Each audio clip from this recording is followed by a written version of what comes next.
সাহাবাদের ঈমান কেমন ছিল? 5 ওয়াক্ত নামাজ যখন মেরাজ থেকে নিয়ে আসলেন, নবীজি যখন বললেন 5 ওয়াক্ত নামাজ জমিনে পড়তে হবে, সাহাবায়ে কেরাম সাথে সাথে তারা 5 ওয়াক্ত নামাজ জামাতের সাথে আদায় করা শুরু করে দিয়েছে। সুবহানাল্লাহ। এই কথা বলে নাই হুজুর আমি 1 রাকাত পাইলে পামুনি, জামাতের পরে যাইলে হইবনি, এই ধরনের কোন কথা প্রশ্ন তারা করে নাই। নবীজির সাথে জামাতের সাথে নামাজ আদায় করছেন কন্যা। সুবহানাল্লাহ। আর নামাজ মহিলাও কি, মহিলারাও আদায় করছে কি করে নাই? সাহাবায়ে কেরামের মহিলারা আদায় করছে। আমাদের জামানা, আমাদের দেশের দিকে তাকায় দেখেন, স্বামী যদি নামাজ পড়ে স্ত্রী পড়ে না, স্ত্রী যদি নামাজ পড়ে স্বামী পড়ে না, বাবা যদি নামাজ পড়ে সন্তান পড়ে না, সন্তান যদি নামাজ পড়ে বাবাও মসজিদের কিনার দিক আসে না। হায় হায়, এলো আমাদের অবস্থা। সাহাবায়ে কেরামদের কেমন ছিল? স্বামী আর স্ত্রীর ঘটনা। আবু আইয়ুব আনসারী রাদিয়াল্লাহু তাআলা আনহু, আল্লাহু আকবার, আরেকটু জোরে কোন আল্লাহু আকবার। আবু আইয়ুব আনসারী রাদিয়াল্লাহু তাআলা আনহু এক কাপড় দিয়ে স্বামী স্ত্রী নামাজ পড়ছেন। বুখারীর ভিতরেও ঘটনা বর্ণনা করেন, নবীজি যেদিন থেকে নামাজ নিয়ে আসছেন ওই দিন থেকে কাপড় একটা, কাপড় কয়টা? একটা কাপড় দিয়ে স্বামী স্ত্রী নামাজ আদায় করছে, নামাজ ছাড়ে নাই কন্যা। সুবহানাল্লাহ। এখন প্রশ্ন জাগে, এক কাপড় দিয়ে কেমনে নামাজ আদায় করছে? এটা আমাদের জানা দরকার আছে কিনা নাই? এক কাপড় দিয়ে কেমনে উঠছে? একটা কাপড় দিয়ে নামাজ আদায় করলেন। মসজিদ নববীর মধ্যে নবীজির পিছনে আবু আইয়ুব আনসারী রাদিয়াল্লাহু তাআলা আনহু নামাজ আদায় করতেন। এত একজন শান্ত সাহাবী ছিলেন, এত নম্র ভদ্র সাহাবী ছিলেন, কারো সাথে কোন রকম টক্কর দিয়া কথা বলতেন না, মাথা ঠান্ডা অবস্থায় ছিলেন কন্যা। সুবহানাল্লাহ। কিরকম শান্ত সাহাবী ছিলেন!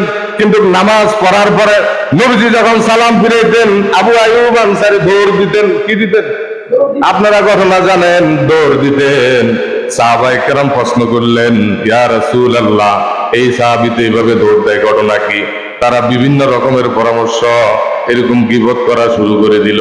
আমার নবীজি বলতেছেন, ও সাহাবী, তুমি তার পিছনে সমালোচনা করো না। ইসলাম এমন একটা জিনিস, তার তদন্ত ভালো করে খোঁজ করে নিতে হবে। কন্যা। সুবহানাল্লাহ। আমরা তো এমন অবস্থা হয়ে গেলাম, ছেলে কান নিচে একজনে বলছে ওই কথার দিকে তাকায় থাকি, কখনো নিজের কানের মধ্যে হাত দিই না। কথা ঠিক না বেঠি? কানের মধ্যে হাত না দেওয়ার কারণে সংসার ধ্বংস হয়ে গেছে, ভাই ভাই আলাদা হয়ে গেছে, স্বামী স্ত্রী আলাদা হয়ে গেছে, সন্তান বাপ থেকে দূরে সরে গেছে। আজকে তামাম জগতের দিকে তাকাইলে দেখা যায় শুধু কান কথার কারণে, গীবতের কারণে ঘরের ভিতরে অশান্তি। মুসলমান কখনো গীবত করা যাবে না। যদি অন্যায় হয়ে থাকে তাকে বুঝাইয়া দিবেন কন্যা। আমিন। আমার নবীজি বলছে, ইসলামের ভিতরে প্রকাশ্য শত্রু হলো যে একজন আরেকজনের নামে গীবত করে। একজন আরেকজনের নামে কি? নবীজি বলে গীবত করা নিষেধ। আর গীবত আসার দমিনা জেনা, গীবত হলো জেনার চেয়েও খারাপ, মারা ভাইয়ের গোশত খাওয়ার চেয়েও খারাপ। আবু আইয়ুবের আনসারীর যেহেতু দৌড় দিতেছে, নিশ্চয়ই কোনো সমস্যা হয়েছে কন্যা। সুবহানাল্লাহ। আমার নবীজি নিজে তদন্ত নিছেন। আমার নবীজি কি, এখানে নবীজির আন্ডারে অনেক সাহাবী ছিলেন, লক্ষ লক্ষ সাহাবী ছিলেন। ইচ্ছে করলে সাহাবীদেরকে পাঠাইতে পারতেন। আজকে তো আমরা কিছু হইলে লোক 4 জন 8 জন পাঠাই দিই, জিনিসটা যাইয়া দেখো। এতটা দেখ, কিটা দেখছে, যেটা দেখছি এটাই তো দিব। অথচ বিশ্ব নবী মুহাম্মাদুর রাসূলুল্লাহ কত বড় একজন প্রেসিডেন্ট। কন্যা। সুবহানাল্লাহ। আল্লাহর পরে স্থান হলো লা ইলাহা ইল্লাল্লাহ মুহাম্মাদুর রাসূলুল্লাহ সাল্লাল্লাহু আলাইহি সাল্লাম। ওই সাহাবীর বাড়ির মধ্যে যাওয়ার পরে 3 বার সালাম দিলেন। কয়বার? আজকে থেকে ওয়াজটা ফকটে নেন, বাড়ির মধ্যে যাইলে 3 বার সালাম দিবেন। কয়বার? আসসালামু আলাইকুম ইয়া আহলাল বাইত, আসসালামু আলাইকুম ইয়া আহলাল বাইত, আসসালামু আলাইকুম ইয়া আহলাল বাইত। হে ঘরওয়ালা, তোমাদের প্রতি শান্তি বসিতে হোক। এবং সালাম মানে দোয়া। সালাম মানে কি? এমনি সালাম দিবেন আসসালামু আলাইকুম, কিন্তু ঘরে যাওয়ার সময় বলতে হবে আসসালামু আলাইকুম ইয়া আহলাল বাইত। নবীজি 3 বার সালাম দেওয়ার পরে কোনো উত্তর আসতেছে না। কি আসতেছে না? উত্তর যখন আসতেছে না, তখন নবীজি চলে আসতেছে। সুন্নত, 3 বার সালাম দেওয়ার পরে কোন মুসলমান যদি ঘরের ভিতরে অবস্থান করে, তার উত্তর নেওয়া ওয়াজিব। উত্তর নেওয়া কি? যেই হোক, আপনি উত্তর নিয়ে ঘর থেকে বাইরে আসবেন। কে সালাম দিছে? পুলিশই দিছে না হুজুরে দিছে না এলাকার আপনার কোন লোকে সালাম দিছে, আপনি সালামের উত্তর নিতে হবে। আপনি ঘরের ভিতরে হলাই যাইয়েন না। ঘরের ভিতরে কি এরকম লোক আছে কিনা? নাই। 10 বার 20 বার সালাম দিলেও সালামের উত্তর লয় না। কিন্তু মনে হয় এদিকে নাই নাকি? যা এরকম সালাম দেওয়ার পরে উত্তর নেন, আবার কিছু ঘরের ভিতরে যায় সালাম দিলে উত্তর নেয়, কন্যা আমিন। এরপরে যখন ওই আবু আইয়ুব আনসারীর বিবি নামাজ পড়তেছেন, আবু আইয়ুব গর্তের ভিতরে লুকায়িত ছিল, আর ওই অবস্থায় সালাম নিতে পারে নাই। ওনার শরীরের ভিতরে কোনো কাপড় নাই, ওনার শরীরের ভিতরে কোনো কাপড় নাই। আর বিবি নামাজ শেষ করার পরে বলতেছে, ও আমার স্বামী, আপনি এটা কি করলেন?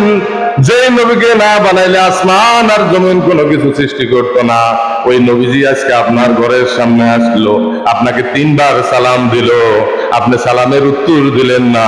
নবীজি যদি মনে কষ্ট নেয়, আমার আল্লাহ সাথে সাথে মনে কষ্ট নেবে। সুবহানাল্লাহ। যে নবী হাসলে আমার আল্লাহ হাসেন, যে নবী কাঁদলে আমার আল্লাহ কাঁদেন, যে নবীকে খুশি রাখার জন্য চন্দ্রকে সূর্যকে আল্লাহ রাব্বুল আলামিন ফিটিং করে দিয়েছেন।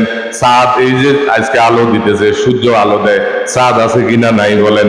ওই চাঁদ নবীজির সঙ্গে খেলা করতেন আল্লাহর হুকুমে। সুবহানাল্লাহ। মানুষ ছেলে সন্তান খেলা করার জন্য বিভিন্ন পুতুল কিনে, বিভিন্ন জিনিস কিনেন। আমার নবীকে আল্লাহ খুশি রাখার জন্য চন্দ্রকে, চাঁদকে আল্লাহ রাব্বুল আলামিন ফিটিং করে দিলেন। আর নবীজি যখন ইশারা দিতেন, এই চাঁদটার সাথে সাথে দ্বিখণ্ড হইয়া যাইতো। সুবহানাল্লাহ। জোরে গান না সুবহানাল্লাহ। ওয়াজিটা শুনেন না আর কোনদিন? কন্যা শুনছেন নি? চাঁদ কি তো হয়ে গেছে, আলাদা হয়ে গেছে, আঙ্গুবিতে আমল নাই, কি নাই? ওয়াজ শুনি ঠিকই, আমাদের কোনো আমল নাই। তাহলে নবীজি কত বড়! আমি যে কথা বুঝাইতেছিলাম, আমার নবী যদি হাসে আমার আল্লাহ হাসে, আমার নবীজি যদি কাঁদে আমার আল্লাহ কাঁদে। আবু আইয়ুব আনসারীর স্ত্রী বলতেছেন, আপনি নবীজিকে ফিরান। বুখারীর ঘটনার মধ্যে আছে, নবীজি হয়তো মনে কষ্ট নিয়ে চলে গেল, 3 বার সালাম দিলেন, আর সাথে সাথে বিবি গর্তের ভিতরে ঢুকলেন। কোথায় ঢুকছে? গর্তের ভিতরে ঢুকলেন। ওই একটা কাপড় পরে আইয়ুব আনসারী রাদিয়াল্লাহু তাআলা আনহু ঘর থেকে বাইরে গেলেন। নবীজি সামনে হাঁটতেছেন, আবু আইয়ুব আনসারী পিছনের ভিতরে। এমন নবীকে ডাক দেওয়া তো সম্ভব হচ্ছে না, নবীকে ডাক দেওয়া বেয়াদবি কন্যা। সুবহানাল্লাহ। সালাম দিতে হবে, সালামের সুন্নত তরিকা কাছাকাছি, দূর না। হঠাৎ করে আসি বলে আসসালামু আলাইকুম, আসসালাম। আপনি তো তাকে সালাম দিলেন না, তাকে ভয় দেখাইলেন। এই সালামের কারণে আপনার আমল নামায় গুনাহ হইতেছে। নাউযুবিল্লাহ। সালাম দিতে হবে, তার অবস্থা কেমন আছে আসি তাকে, এরপরে মুখোমুখি হইলে আপনি তাকে সালাম দিবেন, আসসালাম। এমন লোক দেয়া গেছে সালামের লোকে গুড়িয়ে হয়ে গেছে বাংলাদেশের ভিতরে। কারণ আপনি কোন অবস্থা আছে স্টক করিয়ে লিখবো, এখন সে আছে অন্য একটা কাজে, হঠাৎ করে ইসি দিয়ে আসসালাম আলাইকুম, তো এটা কোন ধরনের সালাম দিলেন? এই জন্য ওই সাহাবি থেকে শিখে নেন, সাহাবি সালাম দিতেছিলাম, সাহাবি এরকম ভাবে আস্তে আস্তে কদম মারতেছে জমিনের ভিতরে, কন্যা আল্লাহু আকবার। জমিনে যখন কদম মারতেছে, জমিনের একটা জুতার আওয়াজ, জমিনের কদমের একটা আওয়াজ নবীজির কানে গেলেন। নবীজির কানে যাওয়ার পরে নবীজিকে সালাম দিলেন, আসসালাতু আসসালামু আলাইকা ইয়া রাসূলুল্লাহ, আসসালাতু আসসালামু আলাইকা ইয়া হাবিবাল্লাহ, আসসালাতু আসসালামু আলাইকা ইয়া শাফিউল মুযনিবিন, আসসালাতু আসসালামু আলাইকা ইয়া রাহমাতাল লিল। নবীজিকে যখন সালাম দিলেন, নবীজি উত্তর দিলেন ওয়া আলাইকুমুস সালাম। আমরা সালাম যদি কেউ দেয়, এই সময় মুখের ভিতরে লাগান হান খায়, সিঙ্গারা খায়, মুখের ভিতরে ভাত খায়, এই সময় উত্তর লয় না জোরে। কিন্তু ওই সময় আপনি অনেকে উত্তর নেয়, কন্যা আমিন, কিন্তু উত্তরটা জোরে নিতে হবে। হেমিয়া যেরকম সালাম জোরে দিছে, আপনি উত্তরটাও কি ওইভাবে বলেন, বলেন ওয়া আলাইকুমুস সালাম। যেমন আমি আপনাদেরকে সালাম দিলাম, আসসালামু আলাইকুম ওয়া রাহমাতুল্লাহি ওয়া বারাকাত, আপনারা বলেন ওয়া আলাইকুম আসসালাম। এই আওয়াজটাও জোরে দিতে হবে। সালাম দেওয়া সুন্নাত, উত্তর নেওয়া ওয়াজিব। উত্তর নেওয়া কি? থানা বড় না জেলা বড়?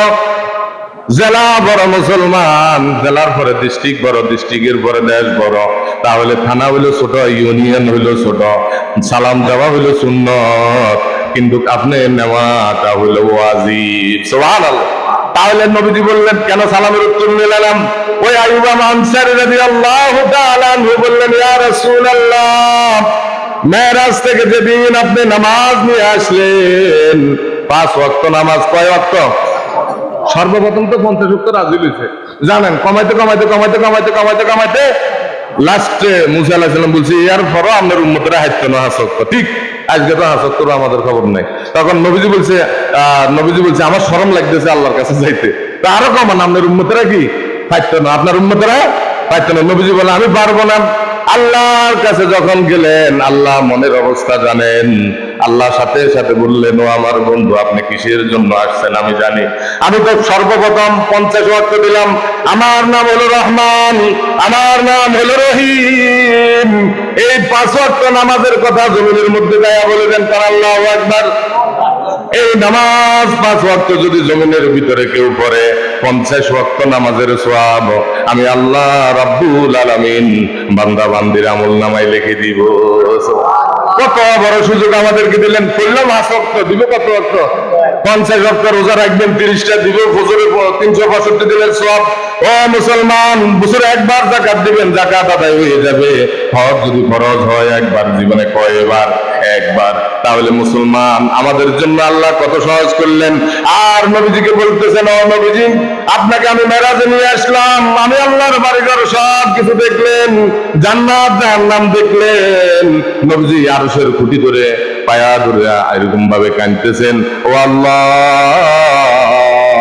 আমি তো এখন জমিনের মধ্যে যাইতেছি। জমিনে যাওয়ার পরে আমার গুনাহগার উম্মত, তারা তো আপনাকে দেখতে পারবে না, আপনার কাছেও আসতে পারবে না। এমন একটা হাদিয়া আমার গুনাহগার উম্মতের জন্য দান করেন। সুবহানাল্লাহ। নিজে চিন্তা করেন না, নবীজি আরশের পায়া ধরে কাজ চিন্তা করছে, আপনারা আমার আর আপনারা আমি হলে কি চিন্তা করি? নিজের চিন্তা নিজের আখের নিজে বুঝে হরতে হরে মরে যাক। নবীজি দেখেন কেমন ভালোবাসা ছিলেন। ও দুনিয়ার মানুষ, নবীজি আরশের কুরসির পায়া ধরে উম্মতের কথা বলে নাই। নবীজি যখন উম্মতের কথা বলতেছেন, আমার আল্লাহ রাব্বুল আলামিন বললেন, ও নবীজি, আপনাকে তো আমি ফেরেশতার মাধ্যমে আসমানে নিয়ে আসলাম। আপনার গুনাহগার উম্মতদেরকে বলে দেন, আপনার উম্মতেরা যখন ওযু করে নামাজের মধ্যে দাঁড়াবে, as-সালাতুল মিরাজুল মুমিনিন, নামাজ হলো মুমিনদের মেরাজ। যেরকম নামাজ কি? নামাজ হলো মুমিনদের মেরাজ। যারা নামাজ পড়ে না তারা হলো শয়তানের মেরাজ। তারা কি? শয়তানের মেরাজ। এখন আপনারা বলেন, শয়তানের মেরাজে থাকবেন না নবীজির মেরাজ? আল্লাহর সাথে সম্পর্ক থাকবেন, আল্লাহর মেরাজে থাকবেন। কার কার নিয়ত আছে? আল্লাহর মেরাজে কারা কারা থাকবেন? একটু হাত নাড়াবেন, হাত তোলেন। আল্লাহ আপনি আমাদের সকলের কবুল করেন, বলেন আমিন। দেখবেন যারা নামাজ পড়ে না, যতই ফতুয়া দেয়, সেগুলো শয়তানের মেরাজ। কার মেরাজ? শয়তানের মেরাজ। নবীজি বলেন, as-সালাতুল মিফতাহুল জান্নাহ, নামাজ হলো মুমিনদের জন্য এরকম ভাবে জান্নাতের চাবি। as-সালাতুল মিফতাহুল জান্নাহ, নামাজ হলো বেহেশতের কি চাবি। চাবি যদি থাকে আপনি তালা খুলতে পারবেন, আর যদি চাবি না থাকে, যত বড় তালাই হোক না কেন, যত ছোটই তালা হোক না কেন, আপনি তালা খুলতে পারবেন না। বলেন, ওইখানে দুনিয়াতে মেকার আছে, দুনিয়াতে বড় বড় দেখবেন তালা চাবি ঠিক করেন না। আপনাদের এখানে জেলার ভিতরে, থানার ভিতরে, ইউনিয়নের ভিতরে, ঘরের ভিতরে তালা মেকার আছে কিনা নাই? বলেন, এক একটা চাবিরে নকল করা যায়। বলেন, জান্নাতে যে তালা লাগাইবো, ওই তালা কি আপনি চাবি ছাড়া খুলতে পারবেন নাকি? বলে মৌতের সময় একটা চাবি নিয়ে যাবেন, এই সুযোগ আপনার নাই। জান্নাতের তালা খোলার জন্য যখন আপনি যাইবেন, নামাজ আপনার সম্বল থাকতে হবে। 5 ওয়াক্ত নামাজ যদি আপনার থাকে, অটোমেটিকলি তালাগুলা খুলে যাবে। কন্যা সুবহানাল্লাহ। আর যদি নামাজ না থাকে, ফেরেশতারা এখান থেকে হাতুড়ি পাই দিব, ফেরেশতারা যন্ত্র হাতুড়ি খায় দেখবো। কথা বুঝছেন? দুনিয়াতে পুলিশ প্রশাসন, র্যাব, পুলিশ এরকম যন্ত্রপাতি লই দাঁড়ায় খায় কি খায় না? হ্যাঁ, এগুলো হলো নমুনা। আখেরাত হলো খাজানা। দুনিয়া হইলো নকল, আখেরাত হইলো কি আসল। আখেরাত কি? তো দুনিয়াতে যে আল্লাহ র্যাব পুলিশ বানাইতে পারে, ওই আল্লাহ জান্নাতের মধ্যে জাহান্নামে যে শাস্তি দিব, ফেরেশতা বানাইতে পারে কি পারে না? এটার উপর বিশ্বাস করার নাম হইলো ঈমান। আর ঈমানে কালমা হইলো লা ইলাহা মুহাম্মাদুর রাসূলুল্লাহ। বেশি থেকে বেশি কালেমা পড়া। ও মুসলমান, যে কথা বলতেছিলাম ওই নামাজের কথা, ওই আবু আইয়ুব আনসারী রাদিয়াল্লাহু তাআলা আনহু বলতেছে, ইয়া রাসূলুল্লাহ, যেদিন থেকে 5 ওয়াক্ত নামাজ নিয়ে আসেন, আমি নবীজি আপনার পিছনে আমি সাহাবী আবু আইয়ুব আনসারী রাদিয়াল্লাহু তাআলা আনহু, স্বামী স্ত্রীর ভিতরে একটা মাত্র কাপড়, এই একটা কাপড় দিয়ে নামাজ আদায় করি।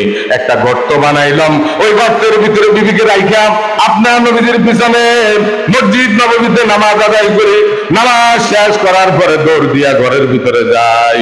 যাওয়ার পরে যে গর্ত আছে, ওই গর্তের ভিতরে আমি ঢুকে যাই। ঢুকার পরে যে কাপড় আছে, ওই কাপড়টা বিবিকে দিয়ে দিই, আর বিবি নামাজের মধ্যে দাঁড়াইয়া যায়। আয় হায় রে, এই ওয়াজ আসছে বাস্তব নবীজির আমলে তারা করে গেছে, আমি পারতাম না। যদি না পারি কবরে যাই, কোনো উপায়? কাপড়ের সংখ্যা এখন কম না বেশি বলেন? মহিলাদের মাসে মাসে কিনতে হইব, পুরুষের যারা আছে মাসে মাসে কিনতে হইব। বছরে তো বাদ দিলাম, সপ্তাহ কিনে, কিন্তু নামাজ পড়ার কথা কইলে শরীর খারাপ, কাফও খারাপ। কি খারাপ? শরীর খারাপ, কাফও খারাপ, এই দুইটা রোগের কথা বলে। আমি বলি আসলে তার শরীর খারাপ না, কাফও খারাপ না, তার মন খারাপ হয়ে গেছে। কি খারাপ হয়ে গেছে বলেন? মন খারাপ হয়ে গেছে, মনের চিকিৎসা করতে হবে। রুহ খারাপ হয়ে গেছে, কাপড় চোপড় সব কিছু আছে কিন্তু নামাজ পড়ে না। রুহুর খাদ্য হইলো আমল, আর শরীরের খাদ্য হইলো যাবতীয় যতগুলা খানা আছে এগুলো হলো দেহের খাদ্য। এগুলা খাইবেন, মোটা তাজা থাকবেন। কিন্তু রুহকে তাজা রাখতে হলে জিকির করতে হবে, নামাজ পড়তে হবে, কোরআনে পাক তেলাওয়াত করতে হবে, বেশি বেশি আল্লাহর প্রশংসা আদায় করতে হবে। কন্যা সুবহানাল্লাহ। এগুলো যদি করেন রুহ ঠিক থাকবে। আপনি দেখবেন সমাজের ভিতরে অনেক মানুষ আছে, শরীরে শক্তি আছে, কাজ কাম এমন ভাবে করে, 4-5 জনের কাজ একাই করে, কিন্তু আরেকটা লোক অসহায়। কিন্তু আপনার পাশে যখন মসজিদে আজান দেয়, আল্লাহু আকবার, আল্লাহু আকবার, আল্লাহু আকবার বলে যখন আজান দেয়, ওই দুর্বল লোকটা আজান শোনার পরে সুন্দর করে উজু করে মসজিদে আসে, আল্লাহর সামনে দাঁড়াইয়া যায়। সুবহান। এরকম লোক আছে কিনা নাই? তাহলে এই যে নামাজ পড়ার শক্তি কে দিছে? আবার হাতের কাজ কাম যে করাইতেছে, হাতের শক্তি দেয় নাকি? শরীরের শক্তি আছে, কিন্তু এক করলে রুহের শক্তি, আর করলে শরীরের শক্তি। তাহলে চিন্তা করেন, ওই আইয়ুব আনসারী রাদিয়াল্লাহু তাআলা এই কথা বলার পরে নবীজি ঘরের মধ্যে প্রবেশ করলেন। যাওয়ার পরে গর্তের দিকে তাকাইলেন, এমন দেখা যায় মানুষ আছে কি নাই বোঝাও যায় না। দেখবেন একটা গর্ত করে, দেখবেন গর্ত করলে দেখবেন আপনি গর্তের ভিতরে মানুষ আছে কিনা না, এটা বুঝাও কি যায় না। নবীজি বলতেছে এরকম অবস্থা। সাথে সাথে বুখারীর ভিতরে আসছে, নবীজির চোখ থেকে পানি বাইরে হয়ে গেলেন। পানি যখন বাইরে হয়ে গেলেন, কাঁদতেছেন। আবু আইয়ুব আনসারী গর্ত থেকে উঠলেন, উঠার পরে বলতেছেন, আল্লাহ রাসূল বলতেছেন, আমি নবী তোমাকে সার্টিফিকেট দিয়ে দিলাম, আমি নবী তোমার প্রতি সন্তুষ্ট, আল্লাহ তোমাকে মাফ করে দিবে। কন্যা সুবহানাল্লাহ।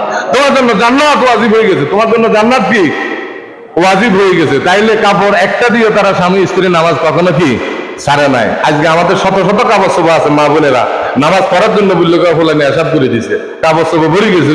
তার আপনার মন খারাপ হয়ে গেছে। আপনি চিন্তা করবেন, আপনি যে কবরে যাবেন, ওই কবরে আপনি হতুয়া দেওয়ার কোনো সুযোগ নাই, যে আমার শরীর খারাপ হয়ে গেছে, মন খারাপ হয়ে গেছে, কাপড় খারাপ হয়ে গেছে। আমরা পুরুষ যারা আছে, আমরাও যদি হতুয়া দিয়ে কবরে যাই, ওই হতুয়ার সাথে আমাদের কখনো মিলবে না। কারণ আবু আইয়ুব আনসারী একটা কাপড় দিয়ে তারা জীবনের ভিতরে নামাজ আদায় করছে। বলেন না সুবহানাল্লাহ। 5 ওয়াক্ত নামাজ, কয় ওয়াক্ত? 5 ওয়াক্ত। তারা কেমন ভালোবাসছেন সাহাবায়ে কেরামকে। এই জন্য আমরা নামাজ আদায় করতে হবে। নামাজ হলো মুসলমানদের ইসলামের ভিতরে সবচাইতে বড় হুকুম হলো নামাজ। কেউ যদি কালেমা গ্রহণ করে, লা ইলাহা মুহাম্মাদুর রাসূলুল্লাহ, ফজরের নামাজের আগে যদি কেউ কালেমা গ্রহণ করে, ইসলামের ছায়াতলের ভিতরে আসে, তার জন্য ফজরের নামাজ মসজিদে জামাতের সাথে পড়া। কন্যা সুবহানাল্লাহ। যোহরের নামাজের আগে যদি কেউ কালেমা পড়ে, লা ইলাহা মুহাম্মাদুর রাসূলুল্লাহ, যোহরের নামাজ জামাতের সাথে পড়া তার জন্য ফরজ। আসরের নামাজের আগে যদি কেউ কালেমা গ্রহণ করে, তার জন্য আসরের নামাজ জামাতের সাথে পড়া ফরজ।